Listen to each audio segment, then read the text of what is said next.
As-salatu ala nabiyil karim. sallallahu alayhi wa sallam. Orísun mi àgbà bàbá mi Sama'atu Sheikh Ishaku Busiri bàbá àgbà nàmbẹ ní. Adamallahu ayata sheikh.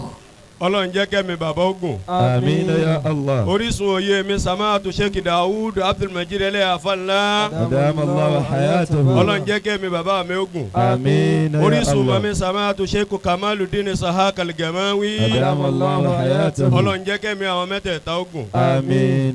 Tí èèyàn bá fẹ́ survive láyé yóò ní orísun mẹ́ta. Allah.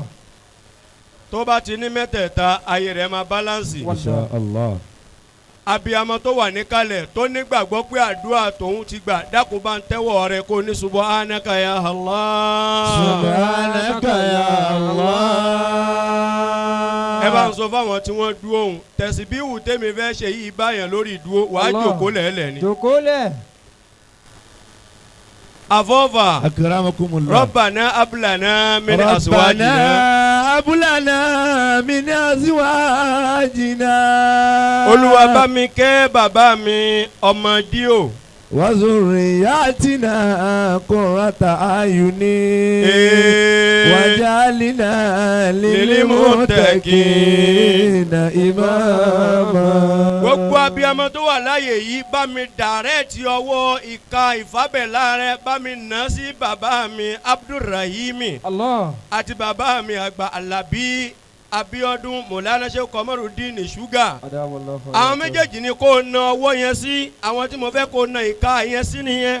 Àdúrà tí wọ́n ní kí n ṣe àwọn tí wọ́n ní rè ọmọdé ò ló ṣiṣẹ́ lẹ̀ tí ń ṣe bàbá tó bí yín lọ́mọ dédé àkókò Laylatul Qadri náà ni wọ́n tọrọ yín wájú Ọlọ́run níwájú Sheikh Adam tí wọ́n tẹ̀lé bàbá àgbà Namaji lọ lọ́dún náà lọ́hùn wọ́n wá tẹ́wọ́ ǹjẹ́ kí ni wọ́n ń béèrè pé Ọlọ́run o ṣé gbogbo ọmọ mi nírú Sheikh Adam jẹ́ kí wọ́n ní ohùn jẹ́ kí wọ́n mọ mímọ̀ jẹ́ kí wọ́n ní fàṣọ́hà gbogbo ohun tí wọ́n béèrè lọ́dún yẹn Ọlọ́run dẹ̀ ṣe bẹ̀ fún gbogbo ọmọ tí bàbá yẹn bí. Allah.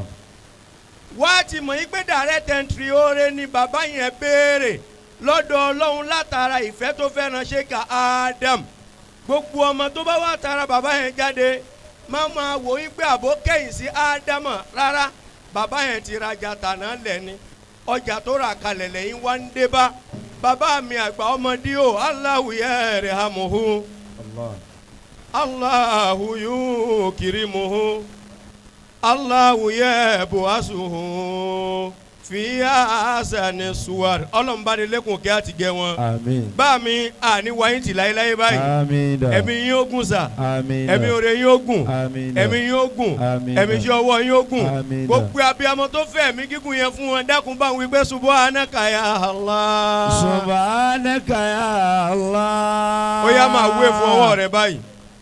Máa wéèfù ọwọ́ yẹn báyìí. Pé subhanaka ya Hannanu. Subhanaka ya Hannanu. Subhanaka ya Mannanu. Subhanaka ya Mannanu. Mẹ́ta péré náà mo fẹ́ wí subhanaka ya Dayyanu. Subhanaka ya Sultanu. Subhanaka ya Dayyanu. Subhanaka ya Sultanu. Ó kù méjì. Subhanaka ya Allah. Subhanaka ya Allah. Subhanaka ya Hannanu. Subhanaka ya Hannanu. Subhanaka ya Mannanu. Subhanaka ya Mannanu. Subhanaka ya Dayyanu. Subhanaka ya Sultanu. Subhanaka ya Dayyanu. Subhanaka ya Sultanu. Ó kẹyọ kan subhanaka ya Allah. Subhanaka ya Allah. Subhanaka ya Hannanu. Subhanaka ya Hannanu.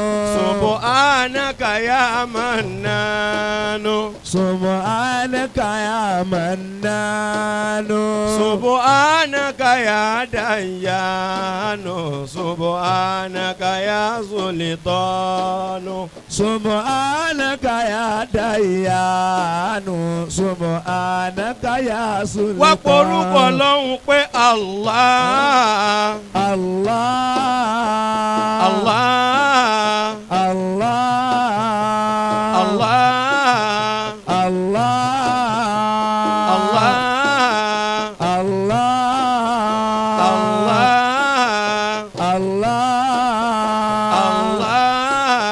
Allah.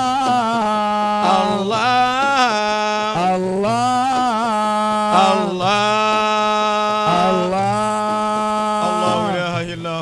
القيوم آمين لا تأخذه سنة ولا نوم آمين له ما في السماوات وما في الأرض آمين من ذا الذي يشفع عنده إلا بإذنه آمين يعلم ما بين أيديهم وما خلفهم آمين ولا يحيطون بشيء من علمه إلا بما شاء آمين وسع كرسيه السماوات والأرض آمين ولا يهد حفظهما وهو العلي العظيم آمين Ọlọ́run wọlá kalẹ̀ gbogbo àwọn àfáàgbà tí wọ́n wà ní kalẹ̀ lẹ́yìn bàbá mi kọ́lọ́run wọlá yín gbogbo àwọn àtàwọn àbí kọ́lọ́run fi gbàdúrà wa آمين kọ́lọ́run wọlá àwọn tó wà mí kọ́lọ́run fi gbàdúrà tiwa náà آمين Ọlọ́run jáṣọ pọ̀lọpọ̀ rẹ̀ láyé subahana rabbika rabbil izzati amma yasifun والسلام على المرسلين والحمد لله alfa kàyéfì ọlọ́mọdé ó bàjẹ́ fún yín láyé láyé alọ́dọ̀ Sheikh Abdulrasaq